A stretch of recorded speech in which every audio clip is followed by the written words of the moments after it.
Welcome back to the Rebuild SoCal Zone. I'm your host, John Hakel. Rebuild SoCal Partnership works in conjunction with organized labor and construction companies. But I think it's important that you know who they are. We wouldn't be the partnership without the assistance of the following, such as Associated General Contractors of California, Associated General Contractors of San Diego, the Building Industry Association of Southern California, Engineering Contractors Association, the Operating Engineers Local 12, the Southern California Contractors Association, Southern California District Council of Laborers, Southwest Regional Council of Carpenters, and United Contractors. Today, we will be speaking with some of our trustees. Up first is our chair of the board, Mr. Dave Garbarino. Dave is the vice president of the International Union of Operating Engineers Local 12, located in Southern California, as well as the current chairman of our board of trustees here at Rebuild Partnership. We are so happy to have Dave on board with us today. Hello, Dave. Oh, John. Hey, Dave, can you tell me and the listeners a little bit about yourself? Sure. I've been a member of the operating engineers for 33 years. Started out as a heavy equipment repairman in Nevada. Worked at the Nevada test site for about 10 years before becoming a business representative for Local 12. Was the business representative for 10 years, a little over 10 years. And then I was a district rep over in Nevada for 5 years before becoming treasurer and now vice president. So you've worked extensively with the operators, and I think that gives you a clear insight regarding the construction industry and what Rebuild SoCal is doing. So, as the chair of the board, what do you think the partnership is doing for the industry? Well, I think the partnership is playing a very vital role in educating the public, but not only the public, the politicians and the municipalities in the importance of uh, the relationship that we have with the contractor in putting work together and getting projects released and getting the funds out that we need to do that work. Dave, why did you select going into the operating engineers? Well, I've always been fascinated by mechanics and always wanted to be a mechanic, and actually went to trade school to be an automotive mechanic and specializing in transmissions and hydraulic stuff. When I had the ability to, uh, through a neighbor of mine that was a union carpenter and some other friends I knew, to apply to get into the operating engineers as a heavy equipment mechanic, and found out that that was a better way to make money, a better living and benefits for my family, and it still gave me the ability to repair things and tinker around with stuff. Dave, why do you think the partnership has become such an integral part in addressing today's critical construction issues? Well, with all that's going on in the world today, it's vital that the projects keep moving forward. It's important to keep the economy going and moving forward, and the partnership is the perfect avenue to promote the relationships that labor and contractors have and educate the public on the importance of rebuilding California infrastructure. Beautiful. Here we go. Dave, speaking of critical issues that you just brought up, what are the three top critical issues that you believe the operating engineers will be facing in 2021?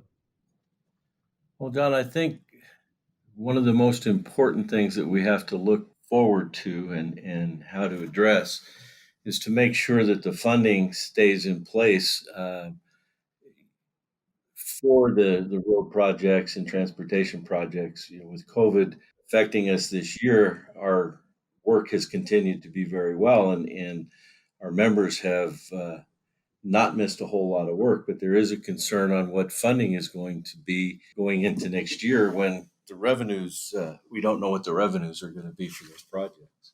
You know, one thing, Dave, also how the unions have responded to the governor's request saying that They are deemed necessary and critical to maintaining California's infrastructure development. Um, I found it unique that so many crafts were able to start up and continue to maintain safe job sites. Any comment on that? Well, we took a proactive role when the crisis first hit, and working along with the associations, we were able to send our business agents out onto the job sites with the contractor's blessing and do education on the importance of wearing masks and social distancing and sanitizing and how vital that really is to keep the construction industry moving forward. Dave, putting on your visionary hat, what do you see? What do the operating engineers see of issues that will need to be addressed in 2021? Well, John, I think one of them is the funding for projects, like we mentioned before. We have to maybe be creative in helping the legislators and our leaders find ways to keep projects funded because we believe, and I strongly believe, that the construction industry is going to play a key part in economic recovery. As long as we can keep people with good paying jobs working, they can support the smaller businesses and the restaurants that are having a hard time struggling now. Whereas when people aren't working at all, there's nothing there to help out.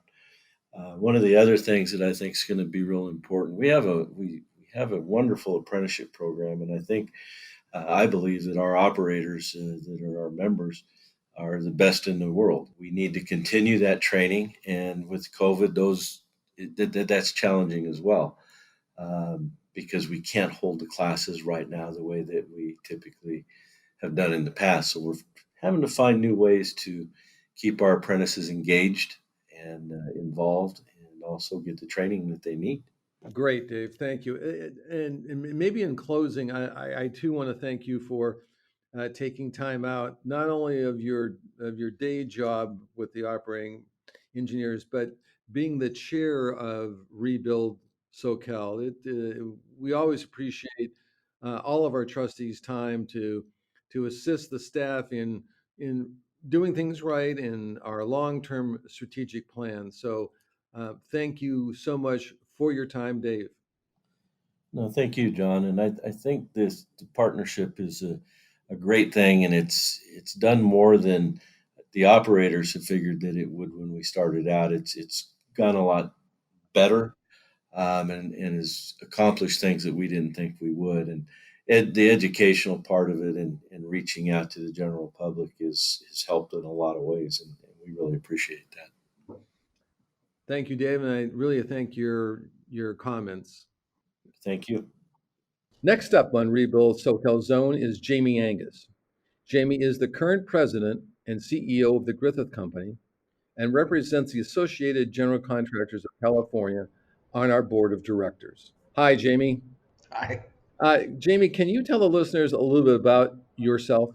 yeah, a third generation contractor. While going to school, I joined Griffith Company as a laborer, and then was fortunate when I did graduate with an aerospace engineer degree, the executive management of Griffith Company offered me an opportunity to come in and become an estimator for Griffith.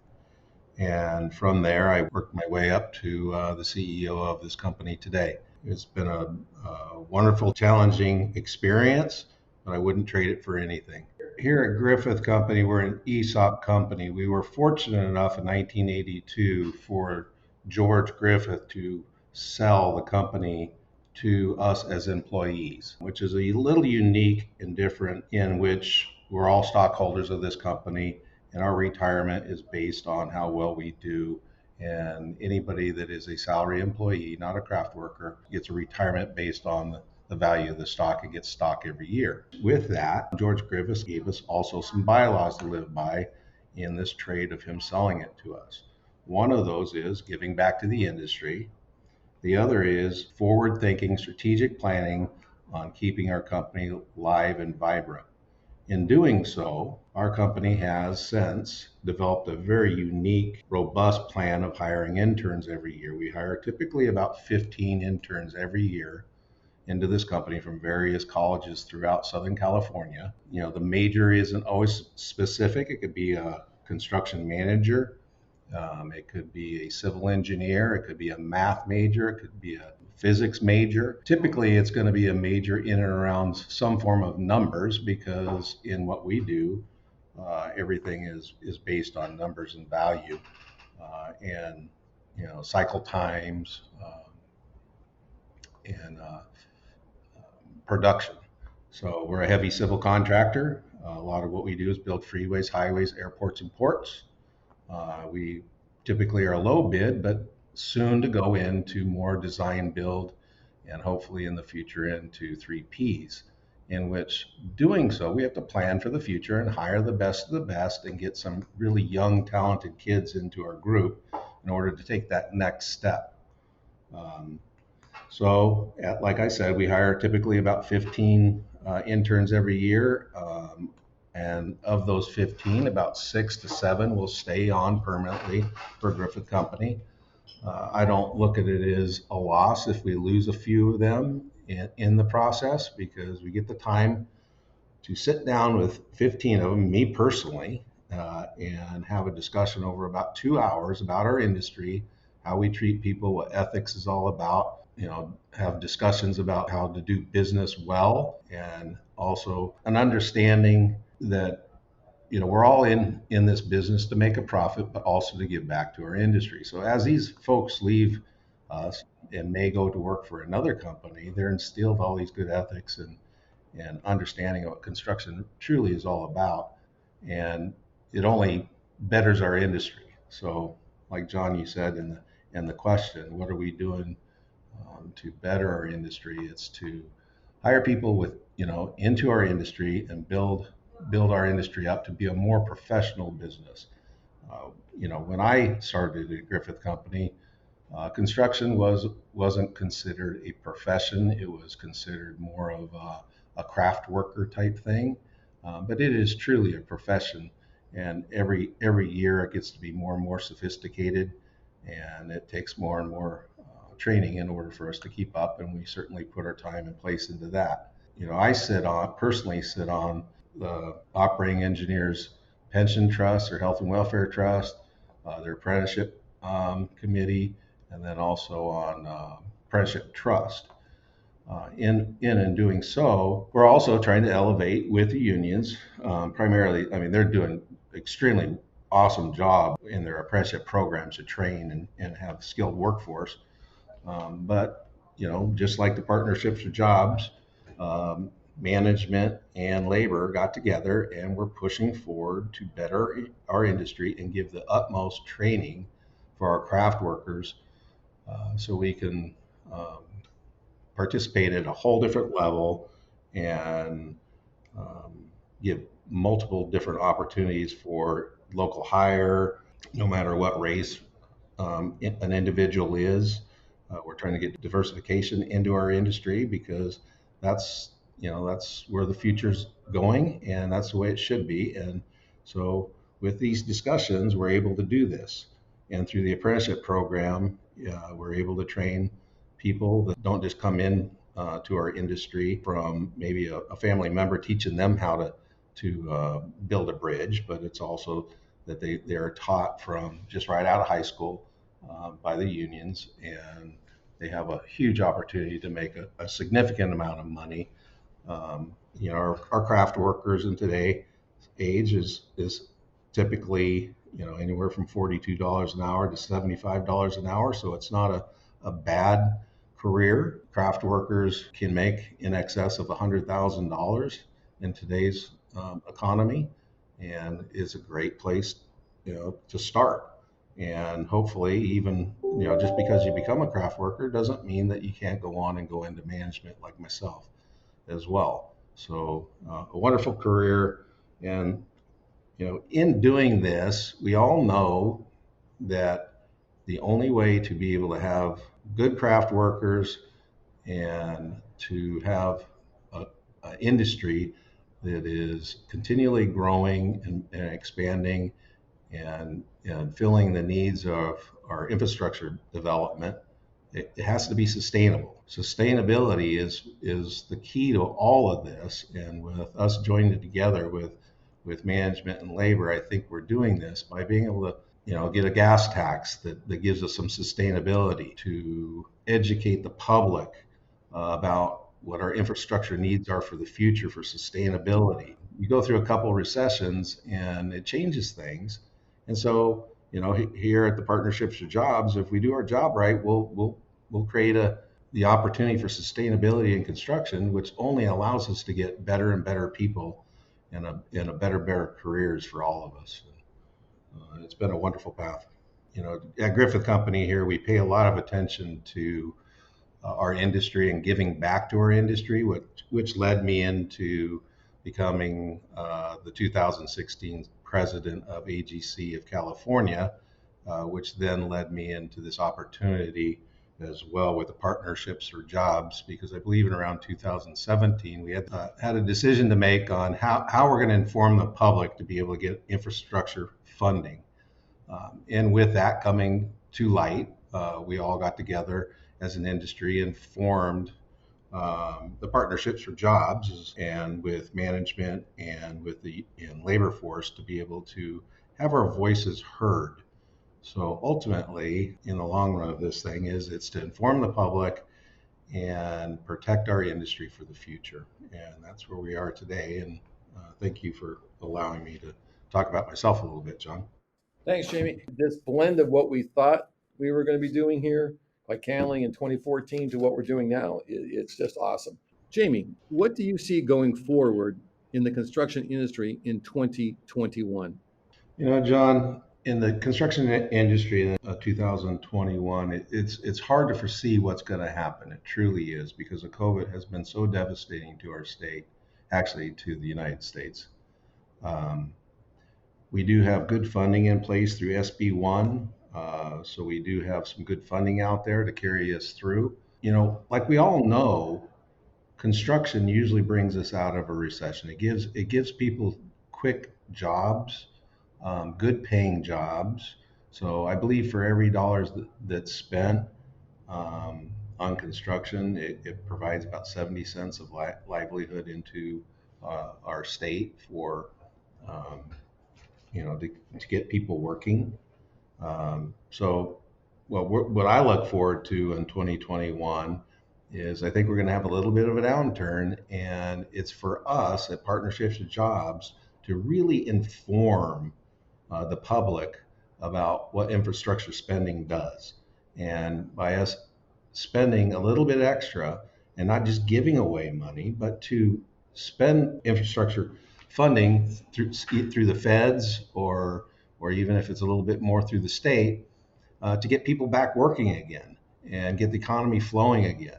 Right now, most of us haven't felt it because we've been essential workers. So us as construction workers have done pretty well. It's been a little challenging to work under COVID rules, but we've all stayed pretty solid in working. But what we can see in the future is that the funding is probably going to be challenged a little bit, and we need to just educate the public, educate our politicians, educate our supervisors, educate the assemblymen of how we get things back moving again. And typically, it's through infrastructure spending. It's always been a great means to be able to get people back to work. So what I see is us spending a lot of time doing that, to get this, to get our economy back on track. It's to get the people in the local community back to work. It's going to be a challenge on all the other industries to get back to work, and construction is there, and you can have a six foot separation fairly easily, and you're outdoors. So I think that's where it's going to be. For a little bit longer range look, I look at the water and our sewer needs for the future. I think that's going to be, we're always talking about it, but I think it just needs more education has to go to the public of what those needs are going to be as we keep expanding. When I see COVID happening, there was a big push people to live more in a condensed area and cut down on our infrastructure. But after COVID hitting, I think we've all realized we're a little bit more vulnerable in those downtown areas, and we're seeing people starting to buy more homes out in the rural areas. Well, that's going to be more water. That's going to be more infrastructure to get it out there. And we really need to pay attention to what our water sources are and how we're going to get it. Same way with power. I think the governor has made a stance that he wants to do away with combustible engines. By 2035 or 2030, it's going to be a challenge to get there. But with that, we have to have sustainable power as well. So that's the other side of the coin is how do we get there? We need to educate the public and educate our politicians on is it doable and what needs to take place to get there, and then we have to plan for the future to get there. And all of us contractors have to be on board in order to be able to get there as well, and invest in our companies the proper way that will invest in the infrastructure of this great state. When we talk to the unions have already invested a ton of money in solar design and tradesmen for solar. So they're already understanding that that's the next need, and they're pushing their apprenticeship programs towards those. And then also that they're doing the same thing with pipe fitters and trying to get more and more people trained on welding, because they also realize they're going to have a lot more water sources, and it's going to take those trained people to get there. So it's going to be a workforce development and sustainability for the future of the two key things that I can see is water and electricity and sewer.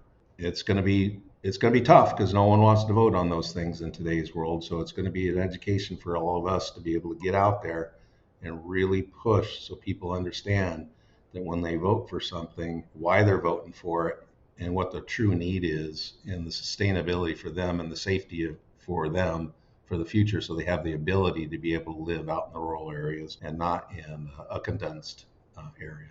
Jamie, I agree with you 100%. It's a very unique set of circumstances that will being affect us in 2021 and beyond. But for now, I want to thank you for your time on this very informational podcast. Well, thank you, John. Thank you for having me. You're welcome. Next up on the Rebuild SoCal Zone is Mr. Dave Sorm. Dave is the past chair of the board for the partnership. He currently is one of the owners of Mike Bubalo Construction Company, Incorporated. He serves on the board of directors of the Engineering Contractors Association, as well as many other prestigious titles. Dave, welcome. Thank you, John. Can you tell the SoCal Zone listeners a little bit about yourself? Well, I'm a Minnesota native. I graduated from North Dakota State University in 1981, the fall of 1981, with a civil engineering degree, and I came out here and was recruited by the LA County Flood Control District, which later turned into LA County Public Works. I spent over 10 years at the majority of that was in their design division. And then later, I went to work for a contractor for almost 8 years. And then in the year 2000, Mike Bubalo and I started Mike Bubalo Construction Company. I've been there ever since. I'm active in ECA, as you said, and like you said before, I was the past chairman of the board of Southern California Partnership for Jobs, which is now called Rebuild, a SoCal partnership. Also been active in, like I said, the ECA, the Green Book, Construction Industry Coalition for Water Quality, Construction Industry Advancement Funds. It's all been good. I enjoy it. Dave, you are one of the founding members of the actual partnership. As a trustee, what do you see that the partnership is doing for the industry in the whole? I really see the partnership as a united voice between the contractors and unions, and we're focused on actually trying to get more funding for infrastructure and educating the public and the public officials, of course. But, you know, we work closely with everybody that we come in contact with that can help us and benefit the public and our contractors by building infrastructure. Why has the partnership become such an integral part in addressing today's critical construction issues? I think it's the outreach of your staff and the communication that they put forward by talking to, like I said, the public officials and agencies, and really know what we're doing. And As you know, John, you and I have been looking at fiber optic and trying to find new ways of getting work for our contractors in innovative ways that people don't really know about yet. And we didn't know like 2 years ago. We didn't know about the fiber optic used for seismic and other aspects of that. It's interesting, and I think there's going to be new ways of finding more work for our contractors. Coming out of the COVID and into 2021, where do you see the partnership going, and what are some of the visions that you have for the partnership? I see the partnership having a larger voice. I see us moving from the local, what we've kind of not mastered, but we've hit pretty hard, and we went to state, and we'll still continue to grow with the state officials. But I see us going to the feds. I think we do not get our fair share here in Southern California. And I really believe that all the counties that we represent with the Rebuild SoCal partnership, we took into the population of all those counties, it would be around 26 million people. And if you take that 26 million people and compare it to the other states of the United States, we would be the second most populated state in the United States. And I believe it's really important that we get our fair share here in Southern California. I'd like to see us go more after that, and we've already kind of touched upon that when we made our trip back to Washington, and we do interviews, or not interviews, but we have talks with our Congress people, but I think we still got to push that issue with them and let them know what we're looking at and let them understand what we're trying to do. And I would also like to go ahead and see what their top three projects that they would like to see completed, and we can help them do that. I cannot agree with you more, Dave. I think trying to find the opportunity for the funding is critically important. And that's one thing that the partnership prides itself on, is their mission statement to educate the public and public officials on the need for continuous funding. We need it, and we're going to be very proactive in making that happen. Dave, again, thank you for your time today, and certainly we will have a very unique 2021, and I'm so glad that you'll be part of it. Thank you, John, and I want to thank also your staff. They're doing a great job. And I think everything we're doing is going to increase the living standards of the public here in Southern California. We wish you the best. Next up on Rebuild SoCal Zone is Matt Pym. Matt is the president and CEO of Riverside Construction Company. Besides being a founding member of Rebuild SoCal Partnership, he is also a member of the Southern California Contractors Association, as well as member of several other prestigious organizations. Welcome, Matt. Thank you, John. Thank you very much for having me on. You're welcome. Hey, Matt, can you tell the listeners a little bit about yourself? Well, I'm born and raised in the Inland Empire here in Southern California. In the late 70s and early 80s, I had a short stint building single-family homes, and until the prime rate went to 21% and interest rates were at 15, and it kind of shut that down. So about 1981, 82, I went to work here at Riverside Construction.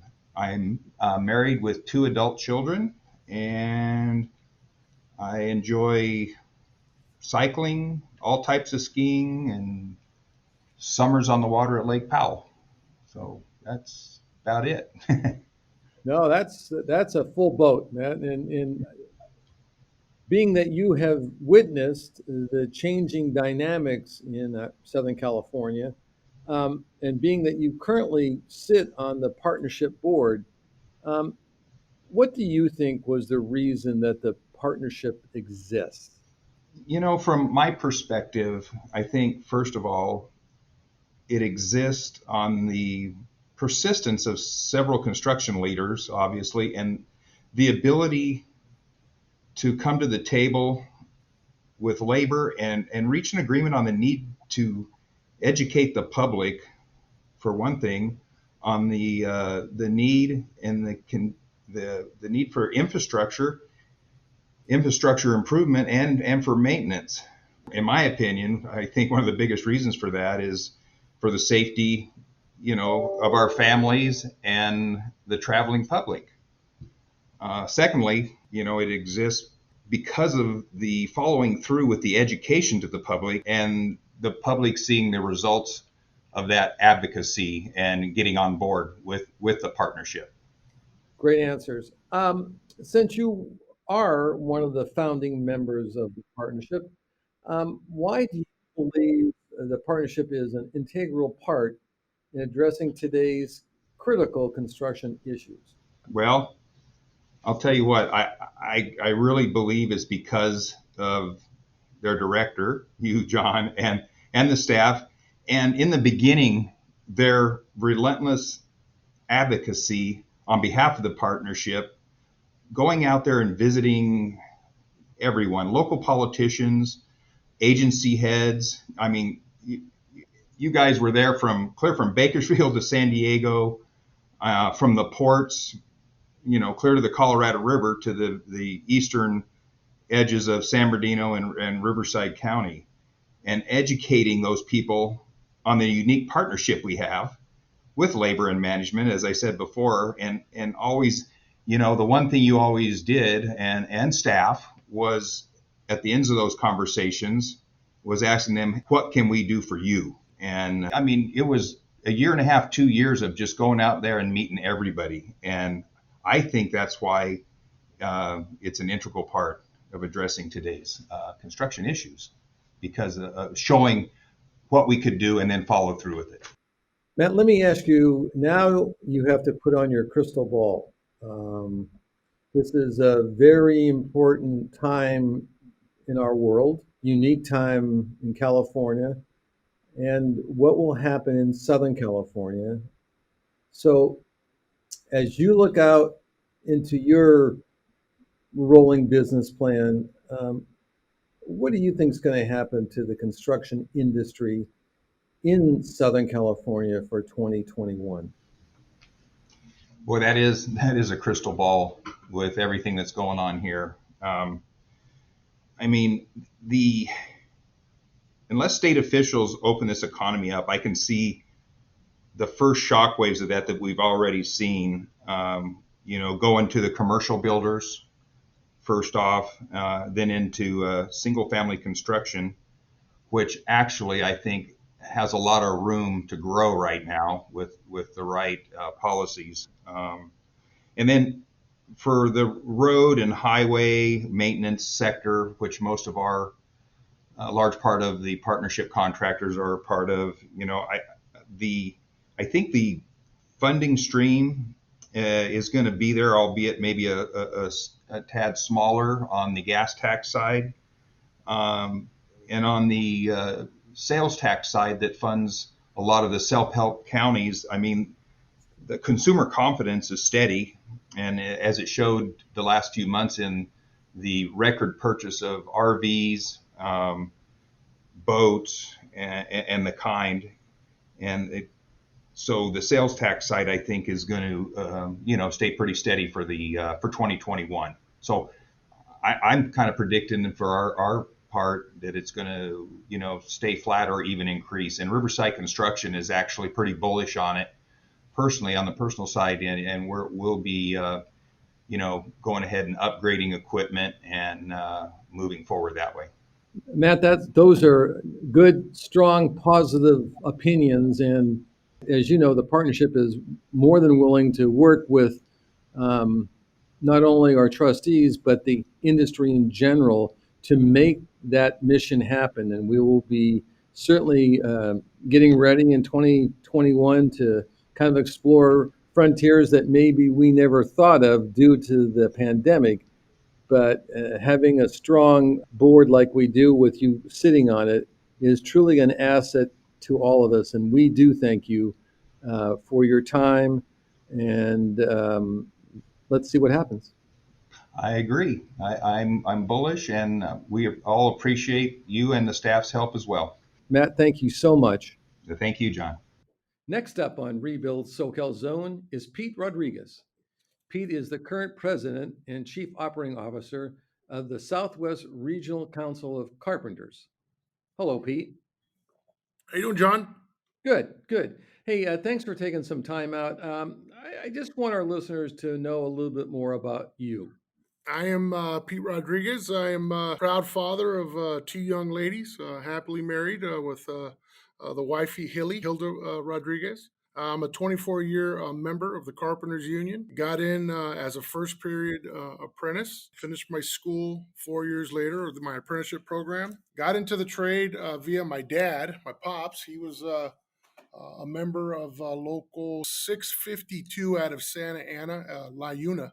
Funny thing is, sitting at home on the couch like any other young man is sitting there doing, trying to figure out what they're going to do with the rest of their life. My dad said, "Hey, get off the couch. I let you try to do it your way. You're going to do it my way now." I figured he was taking me over to the labor's hall, but he kept driving. Instead of going down Chestnut, he went into Orange, California, and he took me to the Carpenters Union there off of Chapman. And I said, "Hey, Dad," I said, "what's the deal?" I said, "I thought I was going to go work with you."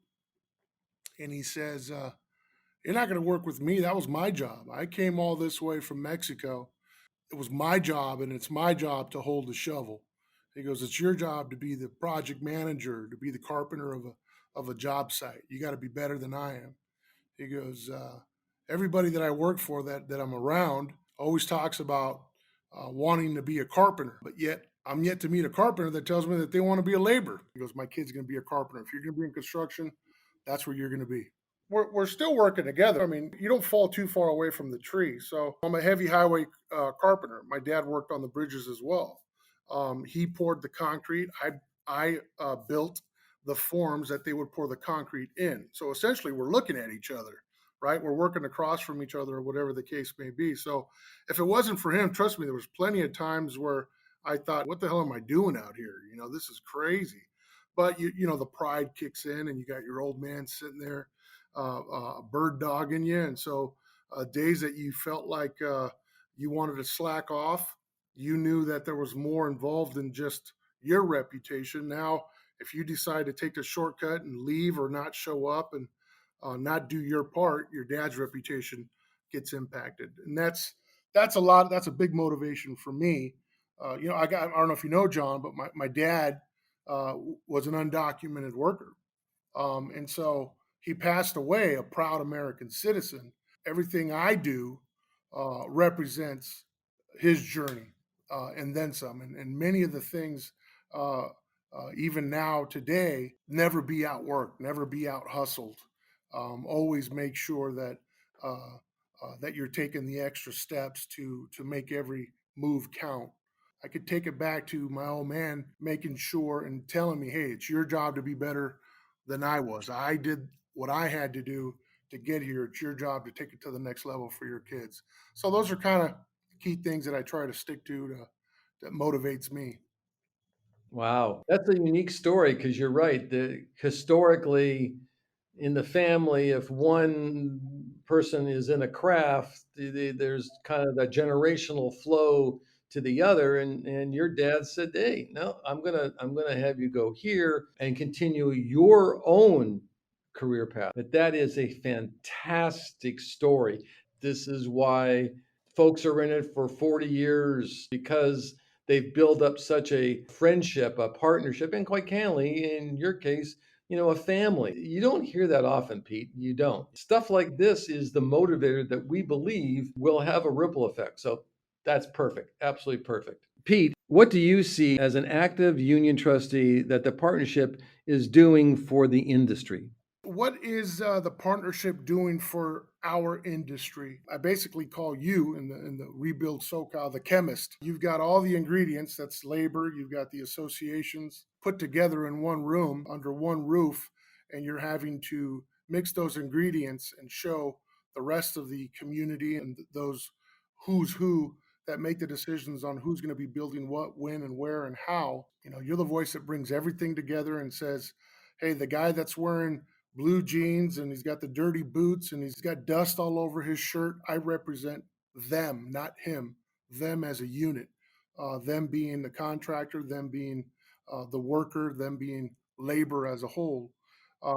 Post COVID economy, your voice speaking on behalf of both labor and management is key, critical, and essential to what it's going to look like after the pandemic is gone. Somebody's going to build Southern California. The question is, who? I don't know where I send the check, but thank you. We love the idea of the chemist. That's what we're blessed with, that we have a very unique partnership of contractors and unions at a table for a purpose. And we're, as you've seen, and we continue to do things that when I talk to legislators and others, they still can't believe it. They can't believe the kind of marriage that we've been able to put together and make it as unifying and as powerful as it has been. And 2,750 contractors and 90,000 folks, that's a voice. And we are continuing to kind of make that happen. Your ability to bring everybody together and be walking to the same drumbeat, right, in cadence, um, showing that unions and contractors together are the solution. It doesn't have to be one or the other. Together, we'll rebuild Southern California. The infrastructure will be built. Pete, where do you see the construction industry headed in 2021? There will be an infrastructure bill from the federal level, one way or the other. But I think in California, we've set ourselves up for success. We've got a governor who believes in infrastructure.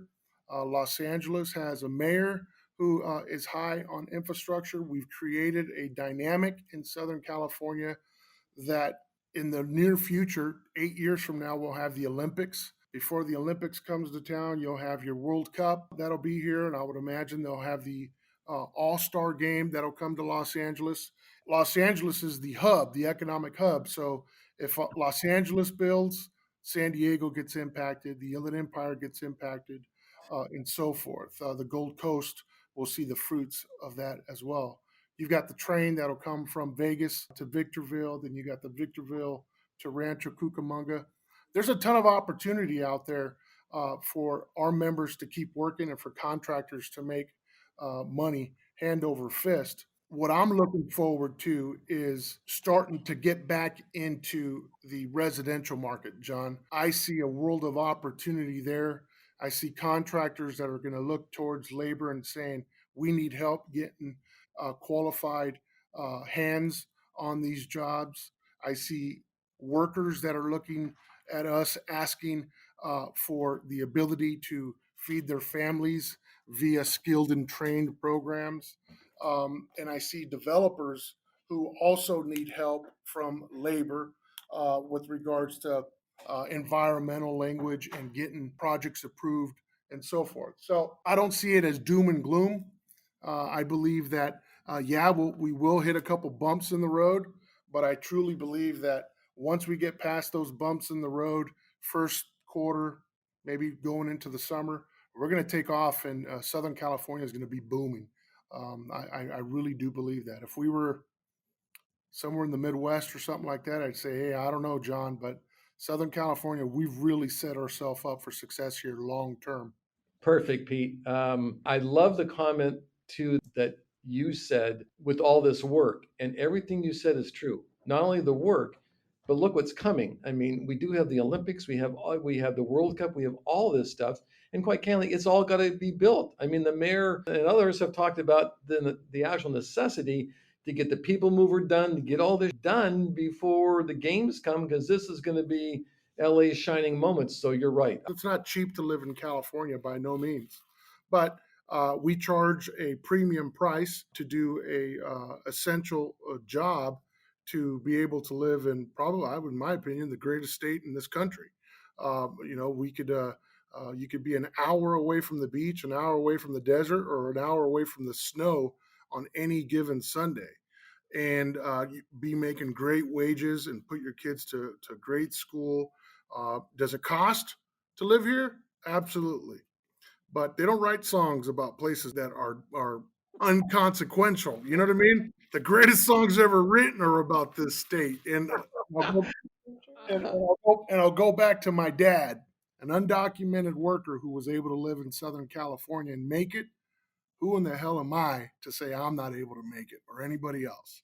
So you make ends meet and you do what you got to do to make it happen. We always hope when you do an interview that it's a bookend. It's perfect. It sits right where it should sit. It's positive. It's actually a motivative thing, and it's historical. And that's again what we're trying to process through the uniqueness of this trustee board. Pete, thank you so much for a remarkable opportunity to understand you and to understand your vision, not only for the industry, but for the Southwest Regional Council of Carpenters. John, you and the Rebuild SoCal Zone, we appreciate everything you guys do on behalf of labor, on behalf of the Carpenters Union and our 56,000 members. We say thank you, and thank you. We ask that you stay safe, you stay healthy, and you stay essential. Pete, thank you for those kind words. Next up on Rebuild SoCal Zone is Mr. John Preciado. Mr. Preciado is the business manager for the Southern California District Council of Laborers. Welcome, John. Thank you, John. I'm happy to be here. Thank you for having me. You're welcome. Hey, I think our listeners want to know a little bit more about yourself. Can you enlighten us about you? Sure. Well, as you introduced me, I am the business manager of the Southern California District Council of Laborers. We're a council comprised of 32,000 members and 12 affiliated local unions throughout Southern California, Arizona, and New Mexico.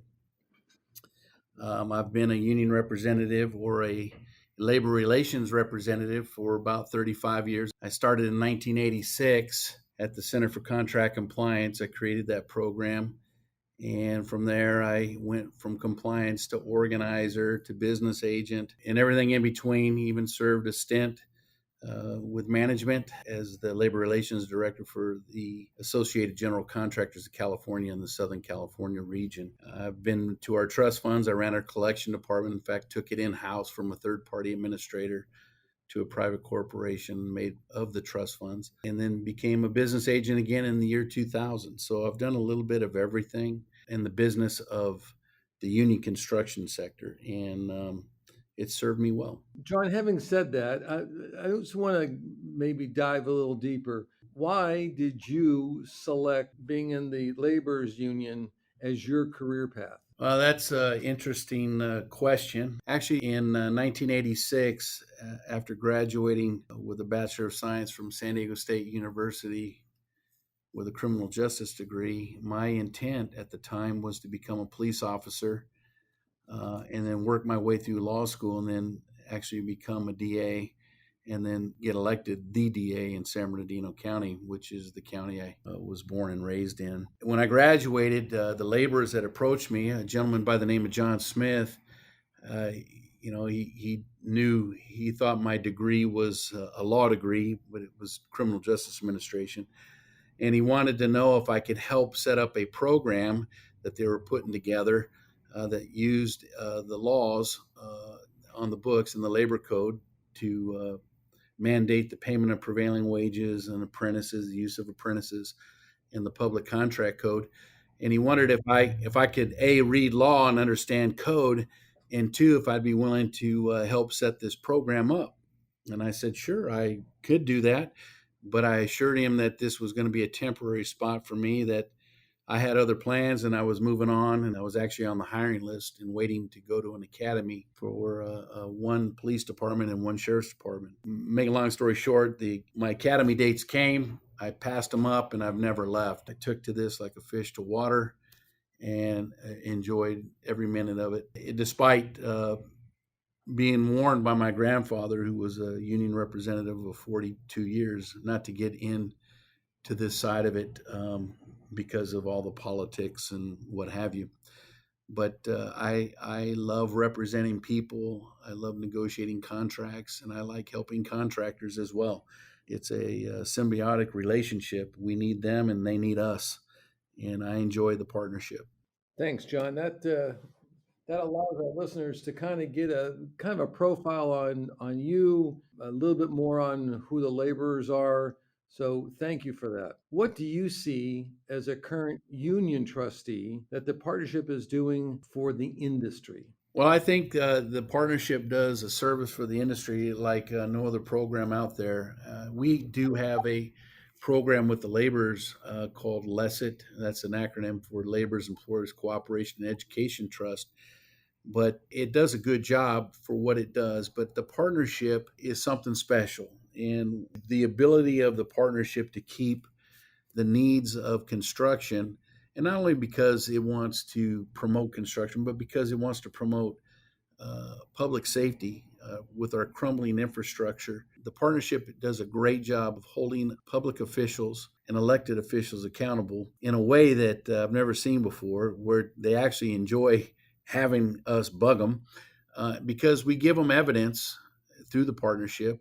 Because of you, John, that's what you do very well, of our need to keep rebuilding this Southern California area. The partnership is the conscience of these public agencies that don't spend their money wisely, or if there is money, they spend it unwisely. And I think the partnership does a great job of highlighting what needs to be done and what can be accomplished. Your pieces on the SB1 funds, I think that's a perfect example of what the partnership does and how well it gets the word out. People talk about the unions and union construction as being a great thing, but really, John, it's the best kept secret. We don't do a good job of promoting our industry, and I think the partnership does a fantastic job of doing that. Thank you, John. And we enjoy doing it. So it's a great, like I've said so many times, it is a partnership. Unbeknownst to so many people, and how it works is still mystifying to so many agencies and others, but it does work. It has worked. So we're thrilled to be part of it. You spoke earlier about a career and why you're in it, and that tomorrow morning you're going to be speaking to generations of Gen X and Gen Y. I would like for you to tell them why a career in the construction industry is something that they should really take a look at, and really look at it as a fantastic career. Yeah, that's always the challenge. I mean, kids of today are just flooded and bombarded, if you will. They have to go to college. They have to go to college. You got to go to college. You're a failure if you don't go to college. Well, to quote my favorite presidential candidate, that's a bunch of malarkey, because I got to tell you, construction and union construction in particular is a great, well kept secret. You have the ability to learn and earn at the same time. If you go to college, you're going to accumulate debt, a lot of debt. And most kids, or a lot of kids, can't afford that. But in the construction industry, you can join an apprenticeship program. You can go to work. You're going to get paid to learn a trade, and you'll advance at every step, and your pay will go up until you turn out as a journeyman, and you have the ability in our trade, and we're a lower paid trade, to make $90,000 a year, have health and welfare benefits for you and your family that's completely paid, and have a pension that you can retire on with dignity. Our pension credits today will lend a person who comes in and puts only 25 years in, John, he can retire with a $62,500 a year pension. He could come in at 18 and be retired at 43 and draw that. College is a great thing, and I don't criticize it. I went to college myself, but I also worked in the field and worked at a trade. And the trade has fed me many, many times throughout my 35 years when things didn't go right. My father was a school teacher, and he used to say to me, the problem with being a school teacher is you never get to see the results of what you do. Unless, when a student comes back to you and says, Mr. Preciado, I really got out of what you taught me in sixth grade, and I went on, and now I'm doing this, this, and this. Well, in the trades, every day you get to see your progress. Every day you go on a job site, that job site changes. Every day you get to look back and say, that's what we did today. And when you complete a project, whether it's a bridge, a building, a school, a firehouse, you'll drive by that with such pride and look at it and say, man, I helped build that. I can't explain how proud a feeling that is to be able to go by a project and look at it and say, I was part of that. I worked on that project. And construction, it always changes. You might be building a sewage treatment plant one day. You might be building a high-rise 57-story building the next day. It's never the same. And you absolutely have the ability to broaden your horizons, make a good living, work outside, and be challenged every day, and go home every day and say, look what we did today. I think it's a fantastic career for anybody, especially people that really like to work and be outside. Great comment, John. Over the years, I've been lucky enough to talk to a lot of folks who are in the trades, and every man and woman that I've ever talked to, they don't look at the job as just a job. They have a career and they have a family on the job site, which I think COVID, if it's taught us anything, it's what am I doing with my life? What is the return that I want? And this industry allows that person to work within their skills and continue to grow as a human being. And there's nothing better than that. At the end of the day, if you can point to something that you did, I don't think there's a greater satisfaction in anyone's career. Well, I agree. I ran into a gentleman this afternoon before I came back to my office, 37-year member who retired with 37 good credits, worked for McCarthy, was their concrete foreman, loved every minute, every day he went to work. He had such pride. And when I spoke to this gentleman, he worked at Torrance Hospital, he worked at UCI. You could see the pride and hear it in his voice, talking about the projects he worked on and the guys on his crew that he got so close with. You're right. It's an extension of their family. It's really something special to be part of a team like that. No argument. Let's say it's January 1st, 2021. As you look out for the next 12 months, what do you see as the construction industry comes out of COVID and into a brand new year? As you know, we've been blessed in the construction industry as being essential workers, and we haven't really slowed down much. We're still working every day building the critical infrastructure and the critical buildings that this state needs. But I do see some challenges coming up ahead only because there's so many people that are hurting due to the COVID pandemic. And that's going to mean lower tax revenues for a lot of the public sector owners.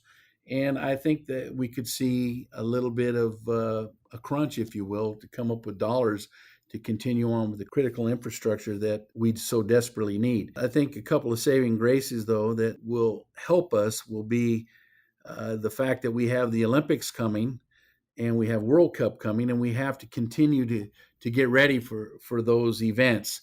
But I do see on the building side of things maybe some changes coming. I'm not sure that developers are going to be building high-rise buildings, office buildings anymore, or if they are, I think they're going to change a lot. I don't think it's going to be just an office building anymore. I think it's going to be a complete mixed use because I think employers have learned that through this pandemic that they can have their employees work at home and still get the production that they need.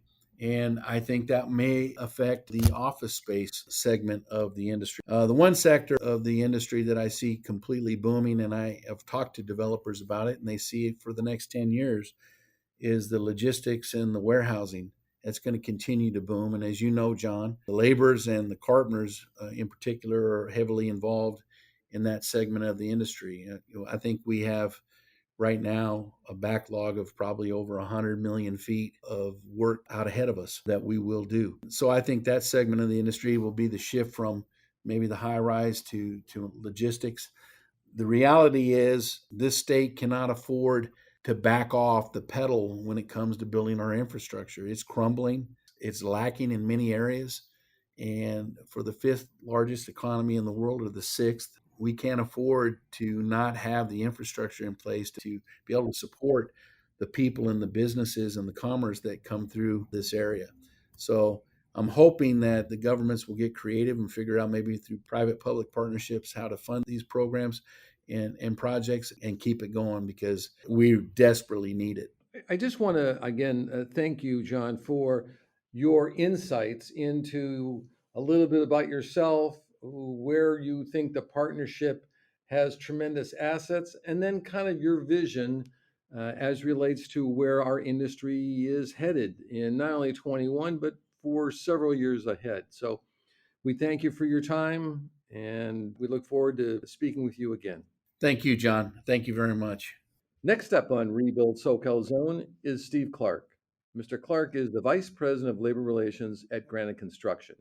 Aside from being a founding member of Rebuild SoCal Partnership, he is currently the chair of Transportation California and has served on the boards of several other reputable organizations.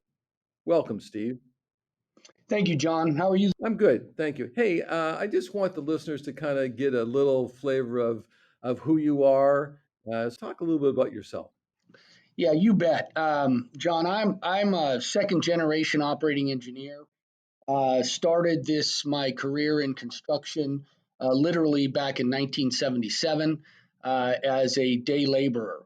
Have worked through several different types of occupation inside the construction industry. I've worked as a union business agent, I've worked for an association, and now I work for a large public infrastructure contractor. I come to rebuild SoCal as a trustee appointed by United Contractors, which is the largest union contracting association statewide.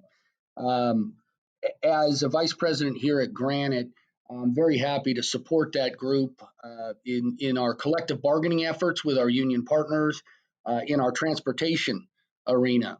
As you mentioned earlier, I'm also chair of Transportation California. I don't get there if I'm not participating through Granite Construction Company. I think Granite is, I'm very proud to be in the position I am at Granite. Frankly, coming from an operating engineer to where I am today, it's taken some 30 years to get to be a vice president. But it goes to show that hard work, dedication, and commitment is can go a long way. And this is a tremendous career.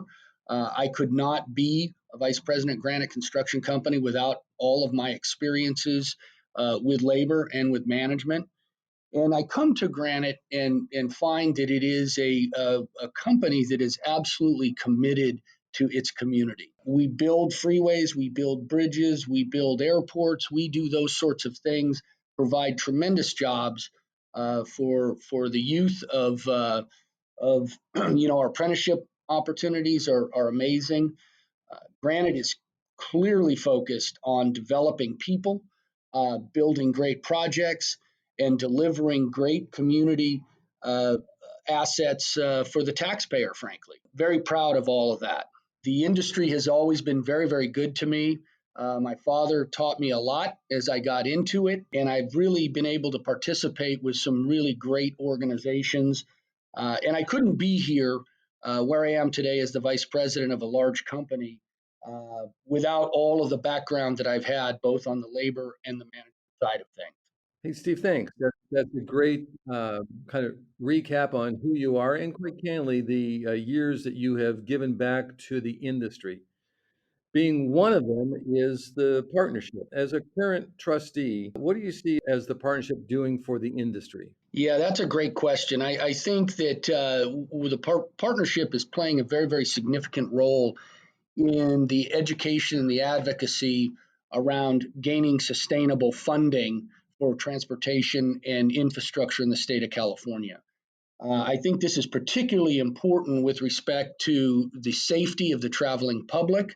Another result, frankly, is the fact that we are providing tremendous jobs for people, good paying jobs with great wages, pension, health and welfare, really what I would consider sustainable income.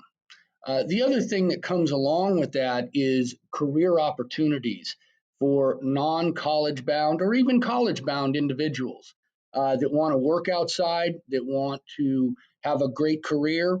And really, the construction industry is a career.